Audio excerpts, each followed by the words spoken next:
अस्सलाम वालेकुम एवरीवन। आज की इस वीडियो में हम प्रिंसिपल ऑफ मार्केटिंग के चैप्टर नंबर 3 के सेकंड पार्ट को, जो कि हमारा लास्ट पार्ट है, उसको हम डिस्कस करेंगे। और चैप्टर का नेम है एनालाइजिंग द मार्केटिंग एनवायरनमेंट। इस चैप्टर के फर्स्ट पार्ट में हमने डिस्कस किया था कि मार्केटिंग एनवायरनमेंट में हमारे पास फर्स्ट एनवायरनमेंट होता है माइक्रो एनवायरनमेंट, सेकंड होता है मैक्रो एनवायरनमेंट। माइक्रो एनवायरनमेंट हमने फर्स्ट पार्ट में कंप्लीट कर लिया था। इस वीडियो में हम मार्केटिंग एनवायरनमेंट के सेकंड एनवायरनमेंट यानी मैक्रो एनवायरनमेंट को डिस्कस करेंगे। जैसे कि हमने डिस्कस किया था कि मार्केटिंग एनवायरनमेंट वो फैक्टर्स या वो फोर्सेस होती हैं जो कि कंपनी के आउटसाइड सोर्सेस होती हैं, फोर्सेस होती हैं और फैक्टर्स होते हैं जो कि कंपनी के ऊपर डायरेक्ट इम्पैक्ट रखते हैं। खास तौर पे कंपनी की जो मार्केटिंग स्ट्रेटजीज है, ठीक है, या मार्केटिंग एबिलिटी है, उसके ऊपर इसका जो है डायरेक्ट इम्पैक्ट होता है। जिसमें हमारे पास मैक्रो एनवायरनमेंट में आता है demographic, economic, natural, technological environment, political environment and cultural environment. Step by step इनको डिस्कस करते हैं हम। First, demographic environment. Demography is the study of human populations in term of size, density, location, age, gender, race, occupation and other statistics. Demographic is the study of human population. जब हम human population को discuss study कर रहे होते हैं इन term of size के, उसका size कितना है, कितनी बड़ी पॉपुलेशन है, डेंसिटी कितनी है, कहाँ लोकेट कर रही है, ठीक है, एज के हिसाब से, जेंडर के हिसाब से, ठीक है, रेसेस के, ऑक्यूपेशंस के हवाले से जब हम डिस्कस कर रहे होते हैं, it's mean we are talking about the study of human population यानी डेमोग्राफी की हम स्टडी कर रहे होते हैं। ठीक है, demographic environment is important because it involve people and people make up market. Demographic environment में सॉरी, डेमोग्राफिक एनवायरनमेंट में हम डिस्कस कर रहे होते हैं, पीपल को डिस्कस कर रहे होते हैं, क्योंकि पीपल जो है मार्केट को बनाते हैं। पीपल मेक अप मार्केट, उन्हीं की वजह से मार्केट होती है। तो उन्हीं को हम स्टडी कर रहे होते हैं, पीपल को यानी पॉपुलेशन को स्टडी कर रहे होते हैं। Demographic trends include age, family structure, geographic population shift, educational characteristics and population diversity। उसमें हम डेमोग्राफिक ट्रेंड्स में हम इन तमाम चीज़ों को डिस्कस करते हैं। Age, family structure, geographic population, उनकी शिफ्टिंग, एजुकेशनल कैरेक्टरिस्टिक्स क्या है, ठीक है, इसके अलावा पॉपुलेशन की डाइवर्सिटी क्या है, डेमोग्राफी। ठीक है, तो इसके हिसाब से हम क्या करते हैं, अपनी मार्केटिंग को, मार्केटिंग स्ट्रेटजी को प्रिपेयर कर रहे होते हैं। यानी कंपनी जो है डेमोग्राफी को सामने रखकर उसके बाद अपनी मार्केटिंग स्ट्रेटजी को प्रिपेयर कर रही होती है। डेमोग्राफिक एनवायरनमेंट में है generational marketing is important in segmenting people by lifestyle of life state instead of age।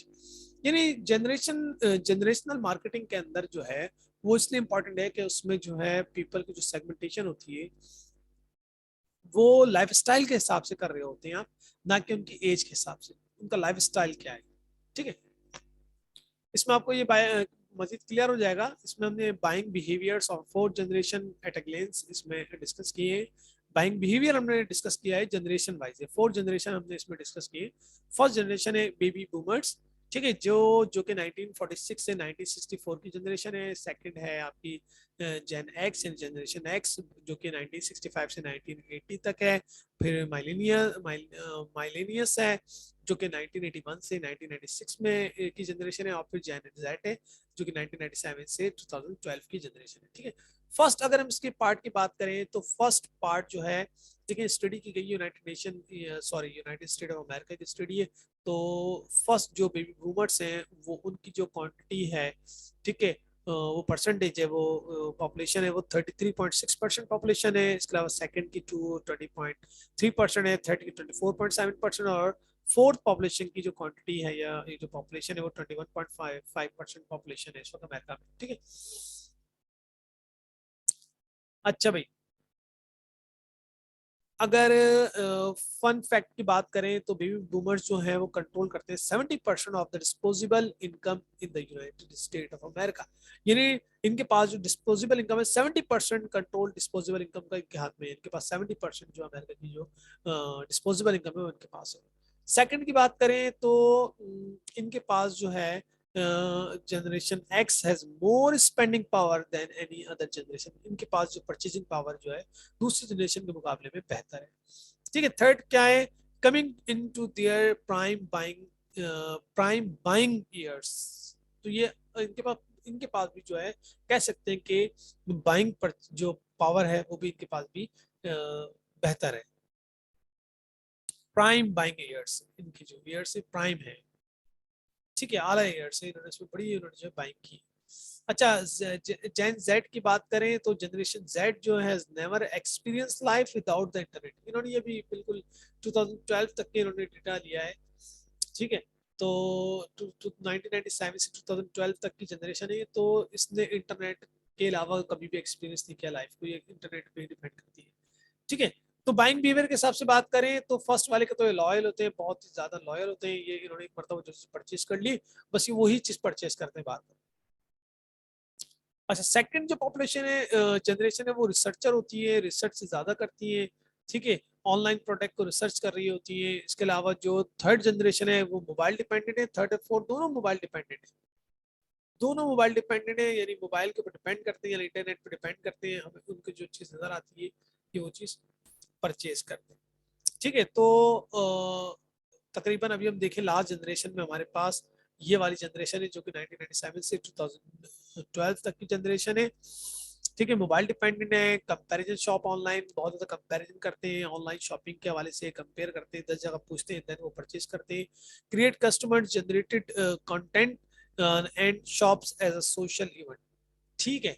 तो ये हमारी थी जेन सेट, और ये हमारी हमने क्या डिस्कस किए, हम डिस्कस करते हैं जनरेशनल मार्केटिंग। जनरेशनल मार्केटिंग यानी जब आप जनरेशन को देख के मार्केटिंग कर रहे होते हैं, फॉर एग्जांपल अगर आपने कोई ऐसी चीज बनानी है जो जनरेशन जो जो जनरेशन जेड यूज करेगी, ठीक है, और आप अगर उसकी मार्केटिंग फर्स्ट जनरेशन में बेबी बूमर्स में या जनरेशन एक्स में करेंगे तो उसकी मार्केटिंग में आप फेल हो जाएंगे। क्यों? आपने जनरेशन को देख के जो है वो प्रोडक्ट बना ली होगी कि जो हमारी मॉडर्न जनरेशन है, ठीक है, करंट जनरेशन है, वो क्या यूज कर रही है उसके हिसाब से उनको दीजिए, और इसी तरह बेबी बूमर्स को, जनरेशन एक्स को उनके प्रोडक्ट बनाकर उनको मार्केटिंग करना पड़ेगी, ठीक है।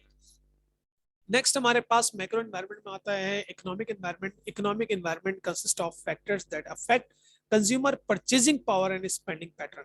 इन इकोनॉमिक एनवायरनमेंट में हम डिस्कस कर रहे होते हैं कि वो कौन से फैक्टर्स होते हैं जो कि कंज्यूमर की परचेजिंग पावर को या फिर स्पेंडिंग पावर को जो है वो अफेक्ट कर रहे होते हैं, ठीक है।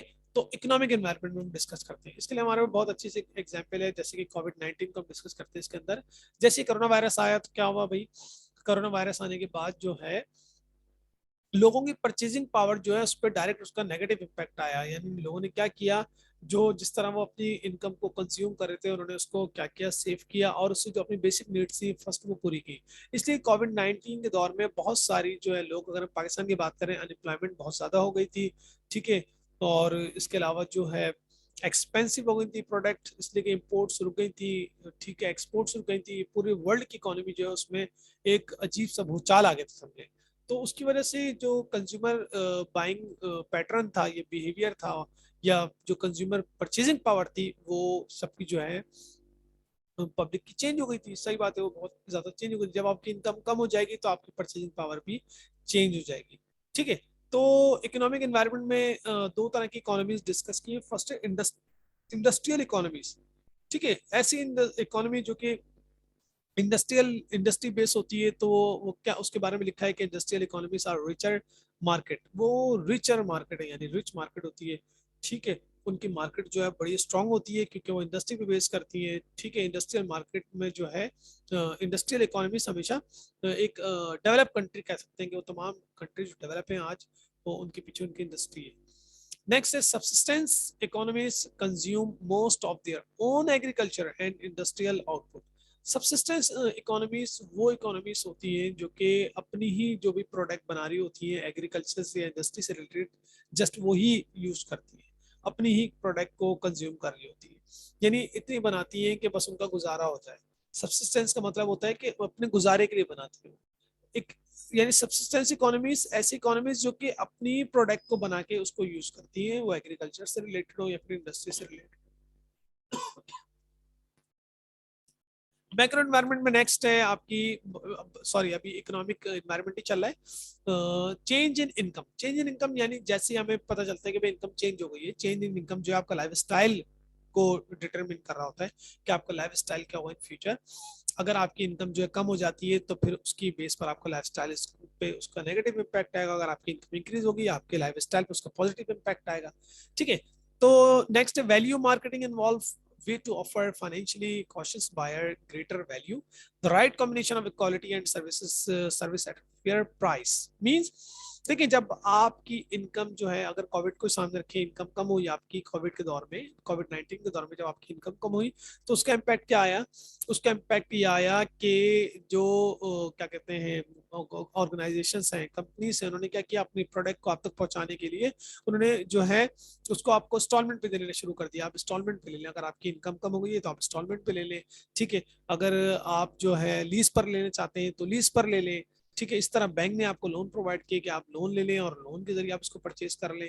ठीक है, तो इकोनॉमिक एनवायरनमेंट में तमाम चीजें हम डिस्कस करते हैं। तमाम जो हम इस वक्त फैक्टर्स डिस्कस कर रहे हैं ये आपकी कंपनी की मार्केटिंग एबिलिटी जो है उसके ऊपर इसका इम्पैक्ट होता है। ठीक है, इकोनॉमिक एनवायरनमेंट यानी इकोनॉमी चेंज होगी, इकोनॉमी के अंदर इस तरह की वायरस अगर आएगा या इकोनॉमी के अंदर इस तरह के जो हालात रहेंगे तो आपकी मार्केटिंग स्ट्रेटजी भी जो है डिस्टर्ब रहेगी। Natural environment involves the natural resources, natural raw material, climate, water, land, winds, oil, gas, etc। यानी नेचुरल एनवायरनमेंट जो है उसमें तमाम रिसोर्सेज इन्वॉल्व होते हैं that are needed as input by marketer और that are affected by marketing activities. अच्छा भाई, ये वो फैक्टर्स होते हैं जो कि आपकी मार्केटर्स मार्केटिंग के लिए जो इनपुट का रोल प्ले कर रहे होते हैं। ठीक है, और ये इफेक्टेड भी होते हैं फिर। ठीक है, अगर हम कहीं पे मार्केटिंग कर रहे हैं और हम मार्केटिंग एक्टिविटीज या मार्केटिंग स्ट्रेटेजी बनाने के लिए आप देखेंगे जिस जगह आप बिजनेस करने जा रहे हैं, जिस प्रोडक्ट की आप मार्केटिंग कर रहे हैं, जहां पर आप काम करने जा रहे हैं वहाँ की जो है लैंड कैसी है, वहाँ पे विंड्स कैसी है, वहाँ का क्लाइमेट कैसा है। ठीक है, रॉ मटेरियल वहाँ पे मिलेगा नहीं मिलेगा। तो ये तमाम जो रिसोर्सेज हैं, नेचुरल रिसोर्सेज यानी नेचुरल इन्वायरमेंट, जो नेचुरल रिसोर्सेज है नेचुरल इन्वायरमेंट में ही डिस्कस कर रहे हैं हम। तो फिर नेचुरल एनवायरनमेंट जो है आपकी मार्केटिंग स्ट्रेटजी के ऊपर भी डायरेक्ट इम्पैक्ट रखती है। अच्छा भाई, next technological environment most dramatic force in changing the market place. Most dramatic force in changing the market place यानी टेक्नोलॉजिकल एनवायरनमेंट एक ऐसा एनवायरनमेंट है जो कि आपकी मार्केट प्लेस को एक ड्रामेटिक वे में चेंज कर देगा बिल्कुल। यानी अगर आपको न्यू टेक्नोलॉजी आ जाती है तो आप इसके बेसिस पे जो है अपनी प्रोडक्ट जो है और बेहतर कर सकते हैं। ठीक है, आप क्रिएट्स न्यू प्रोडक्ट को क्रिएट कर सकते हैं, न्यू अपॉर्चुनिटीज को क्रिएट कर सकते हैं। Safety of new product always a concern. इसके अलावा जो है आप अपनी प्रोडक्ट को सेव कर सकते हैं, उसकी सेफ्टी बड़ी इंपॉर्टेंट होती है। ठीक है तो टेक्नोलॉजिकल इन्वायरमेंट से आपकी जो मार्केटिंग स्ट्रेटजी उस पर भी डायरेक्ट पॉजिटिव इम्पैक्ट आएगा। ठीक है, आपकी प्रोडक्ट जो है उसमें चार चांद लग जाएंगे एक तरह से। Political environment consists of laws, government agencies, and pressure groups that influence or limit various organizations and individuals in a given society. Political environment यानी वो तमाम लॉज यानी रूल्स रेगुलेशन, गवर्नमेंट एजेंसीज, ठीक है, वो तमाम प्रेशर ग्रुप जो कि इन्फ्लुएंस कर रहे हैं और लिमिट कर रहे हैं, लिमिट में लेकर आ रहे हैं various organisation and individuals in a given society, society के अंदर उनको कंट्रोल कर रहे हैं। ये वो कहलाते हैं पॉलिटिकल इन्वायरमेंट। यानी गवर्नमेंट एजेंसीज की बात करें, वो गवर्नमेंट के rules regulation, taxes, subsidies, tariff, duties. ठीक है, तो ये गवर्नमेंट का जो एजेंसीज है, इसके अलावा प्रेशर ग्रुप्स, आपके कंपेटिटर्स या फिर पॉलिटिकल पार्टीज, स्टेक होल्डर्स, इन तमाम का भी गवर्नमेंट आपकी जो मार्केटिंग स्ट्रेटजी है उस पर इम्पैक्ट होता है।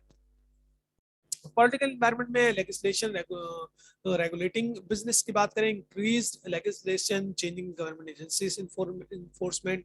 यानी इसके अंदर जो है पॉलिटिकल एनवायरनमेंट में न्यू जो है कानून बन रहे होते हैं, नए नए कानून साजी हो रही होती है। ठीक है, जब कोई नई कानून साजी होगी तो उसका आपकी मार्केटिंग स्ट्रेटजी पर डायरेक्ट इम्पैक्ट पड़ेगा। फॉर एग्जाम्पल गवर्नमेंट ने कानून साजी किए कि भाई अब हम टैक्स को इंक्रीज करेंगे, टैक्स का रेट, या फिर जिस कंट्री से आप रॉ मटेरियल इंपोर्ट कर रहे हैं उसके हवाले से आपने कोई पाबंदी लगा दी गवर्नमेंट ने, इसके अलावा जो है ड्यूटीज आयद कर दी कोई नई, ठीक है, टैरिफ बढ़ा दिया, तो उससे आपकी मार्केटिंग स्ट्रेटजी भी इम्पैक्ट होगी। इसके अलावा कोई न्यू गवर्नमेंट आती है तो उसकी फिर अलग पॉलिसी लेकर आ रही है तो फिर आपकी मार्केटिंग स्ट्रेटजी में फिर एक नया इम्पैक्ट आएगा उसका। इंक्रीज एम्फेसिस ऑन एथिक्स, यानी पॉलिटिकल एनवायरनमेंट में आपको ये बताया जाता है सोशली रिस्पॉन्सिबल बिहेवियर रखें आप, यानी कंपनी को बताया जाता है कि आपका बिहेवियर सोशली रिस्पॉन्सिबल होना चाहिए, कि आप सोसाइटी के अंदर एक रिस्पॉन्सिबल जो है आपका बिहेवियर होना चाहिए, ऐसी चीज बनाए जो सोसाइटी से रिलेटेड हो। ठीक है, इसके अलावा कॉज रिलेटेड मार्केटिंग का मतलब है आपकी जो मार्केटिंग है, आपकी उस मार्केटिंग का कॉज क्या है, आप जो प्रोडक्ट सेल कर रहे हैं उसका मकसद क्या है, क्यों सेल कर रहे हैं, वो किस सोल्यूशन का किस प्रॉब्लम का सोल्यूशन दे रही है वो। ठीक है, तो cause related marketing.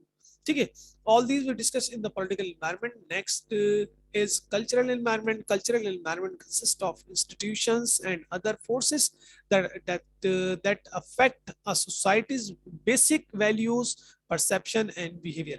Cultural environment जो है मोस्ट इंपॉर्टेंट कह सकते हैं environment होता है जिसके अंदर जो है ऐसे फोर्सेस होती हैं जो आपकी सोसाइटी की बेसिक वैल्यूज के ऊपर बेस कर रही होती है, या उनके परसेप्शंस पे बेस कर रही होती है, उनके बिहेवियर के ऊपर बेस कर रही होती है कल्चरल इन्वायरमेंट में, जिसमें सबसे फर्स्ट आते हैं core belief and values are persistent and are passed on from parents to children and are reinforced by schools, churches, business and government. देखिए ये कोर बिलीफ एंड वैल्यूज वो वैल्यूज होती हैं जो कि आपके पेरेंट्स की तरफ से आपको मिली है। जैसे कि बताया जाता है बेटा झूठ नहीं बोलना है, बड़ों का एहतराम करना है, कोई आए तो आपने उसका खड़े होकर एहतराम करना है। ठीक है, बदतमीजी नहीं करनी है। बच्चियों को बताया जाता है पर्दा करना है आपने, ना हमारे के साथ नहीं बैठना है आपने। ठीक है, नमाज पढ़नी है, रोजे रखने हैं। तो ये वो बिल्कुल कोर बिलीफ्स होती हैं।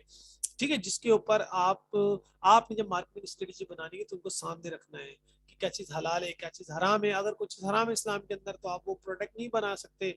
ठीक है, नहीं बनाए। ठीक है, इसलिए कि वो हराम है इस्लाम के अंदर। जैसे कि अभी आपको बताया सोशल रिस्पॉन्सिबिलिटी आपकी ये भी बनती है कि आप मुआशरे को जो प्रोडक्ट दे रहे हैं वो उसमें आपने इन चीजों को कोर बिलीफ जो है उनको सामने रखना है, वैल्यूज को सामने रखना है जो कि हमें पेरेंट्स की तरफ से मिली है। ठीक है, तो ये वो तरह सोशल रिस्पॉन्सिबल। ठीक है, तो कोर बिलीफ को जब आप मार्केटिंग स्ट्रेटेजी बनाएंगे या प्रोडक्ट बना रहे हैं कोई भी उसकी मार्केटिंग कर रहे हैं तो आपने कोर बिलीफ एंड वैल्यूज जो है उसको सामने रखना होगा ताकि उसके अगेंस्ट कोई चीज ना बने। Next secondary belief and values are more open to change and include people's view of themselves, other organizations, society, nature and the universe. तो सेकेंडरी बिलीफ के अंदर जो है वो ऐसे बिलीफ एंड वैल्यूज होते हैं जो कि चेंज हो सकते हैं। जैसे कि एक शख्स का किसी दूसरे शख्स के बारे में बिहेवियर, उसके बारे में व्यू है। ठीक है, पॉइंट ऑफ व्यू है किसी, क्या कहते हैं, ऑर्गेनाइजेशन के हवाले से आप पॉइंट ऑफ व्यू चेंज हो सकता है। आप एक ऑर्गेनाइजेशन है, ये प्रोडक्ट है, किसी भी शख्स है, किसी सोसाइटी को आप लाइक करते हैं और आपका जो बेटा है वो लाइक नहीं करता। ठीक है, किसी इदारे को, किसी इंस्टीट्यूशन को, किसी भी शख्स को। ठीक है, या यूनिवर्स के अंदर किसी चीज को, किसी नेचर के हवाले से अगर हम बात करें, किसी को अच्छी लगती है, किसी को अच्छी नहीं लगती, यानी चेंज हो सकता है। ऐसे बिलीफ एंड वैल्यू जो कि चेंज हो सकते हैं। ठीक है, तो इन तमाम चीजों को जब हम मार्केटिंग स्ट्रेटेजी बनाए तो उनको सामने रखना होगा। ठीक है, और लास्ट हमारा था, जैसे कि हमने बिल्कुल फर्स्ट क्या कहते हैं चैप्टर के स्टार्ट में, जब हम थर्ड चैप्टर स्टार्ट किया था यानी पार्ट 1 में हम डिस्कस किया था कि मार्केटिंग एनवायरनमेंट में हमारा फर्स्ट पॉइंट था कि माइक्रो एनवायरनमेंट। ठीक है, ऐसे एनवायरनमेंट जो कि बहुत क्लोज होता है कंपनी के। ठीक है, देन मैक्रो एनवायरनमेंट। और फिर हमने थर्ड पॉइंट उसमें हमने डिस्कस किया था कि व्यूज ऑन रिस्पॉन्डिंग, कि रिस्पॉन्ड कैसे करने हैं। अगर आपने एनवायरनमेंट में आप हैं तो आपको रिस्पॉन्ड कैसे करना है। ठीक है, तो हमारे पास है फर्स्ट है अनकंट्रोलेबल एनवायरनमेंट। ठीक है, अनकंट्रोलेबल, अगर आपकी अनकंट्रोलेबल एनवायरनमेंट या फोर्सेस अगर हैं ऐसी, तो आपने क्या करना होगा, आपने अपनी जब मार्केटिंग स्ट्रेटेजी बनाएंगे तो आपने क्या करना है, या तो उन फोर्सेस को जो अनकंट्रोलेबल है, जो कि आपके कंट्रोल में नहीं है, आप दो काम करेंगे, या तो उस पर रिएक्ट करेंगे, किसी तरह का रिएक्शन देंगे, या फिर उसको अडॉप्ट कर लेंगे। ठीक है, react and adopt two forces in the environment. उस एनवायरमेंट में वो फोर्सेस जो कि अनकंट्रोलेबल है उसको या तो आप रिएक्ट, कोई भी रिएक्शन देंगे उसके ऊपर, या फिर उसको अडॉप्ट कर लेते हैं। नेक्स्ट है प्रोएक्टिव, यानी जब आपको पता है कि भाई इस सीजन में जो है ऐसा होता है, यानी इस सीजन में जो बारिश होगी या फिर जलजला आ सकता है या बर्फबारी हो सकती है, जैसे कि अभी मरी के केस में हमने देखा कि बर्फबारी हो सकती है, तो एग्रेसिवली एक्शन आपको दिखाना होगा to affect forces in the environment. तो फिर आपने फौरन जो है अपना एक्शन दिखाना होता है कि जैसे ही वो काम होगा आपने फौरन जो अपने आप को सामने लेकर आना। जैसे कि देखा भी हमने मरी के अंदर बर्फबारी हुई और उसमें कितने लोग जो हैं अपनी, क्या कहते हैं, जान से हाथ धो बैठे। हद तक के बेचारे घूमने फिरने गए थे मगर उनके साथ ये हादसा पेश आ गया। फिलहाल तो जब हमें पता है कि इन सीजन में बर्फबारी होगी और इस तरह का कोई भी हादसा हो सकता है, तो आपने अपने आप को क्या करना है, पहले से अपने आपको एग्रेसिवली जो एक्शन दिखाना है और उस वक्त स्टैंड लेना होगा, ताकि इन तमाम चीजों से महफूज रख सकें। रिएक्टिव का मतलब होता है watching and reacting two forces in the environment. Reactive forces ऐसी होती है, रिस्पॉन्ड ऐसा होता है। रिएक्टिव रिस्पॉन्ड का मतलब ये हो गया कि आप देख रहे हैं और आपको नजर आ रहा है कि कोई मार्केट जो है चेंज होती जा रही है, इसमें तब्दीली आ रही है मार्केट के अंदर, ठीक है, तो आपने उन चेंजिंग को, या कंपेटिटर जो है वो अपनी जो प्रोडक्ट है या स्ट्रेटेजी है वो चेंज कर रहे हैं, तो आपने उनकी चेंजिंग को देखते हुए कोई रिएक्शन दे दिया, दैट इज कॉल्ड रिएक्टिव। ठीक है, तो रिव्यू कैसे देंगे आप मार्केटिंग एनवायरनमेंट में, कैसे आप रिस्पॉन्ड करेंगे, तो उसमें हमारे पास था अनकंट्रोलेबल और प्रोएक्टिव एंड रिएक्टिव। यहाँ पर हम आपका जो चैप्टर नंबर 3 वो एंड हो गया। Hope you like this video, thank you very much, Allah Hafiz.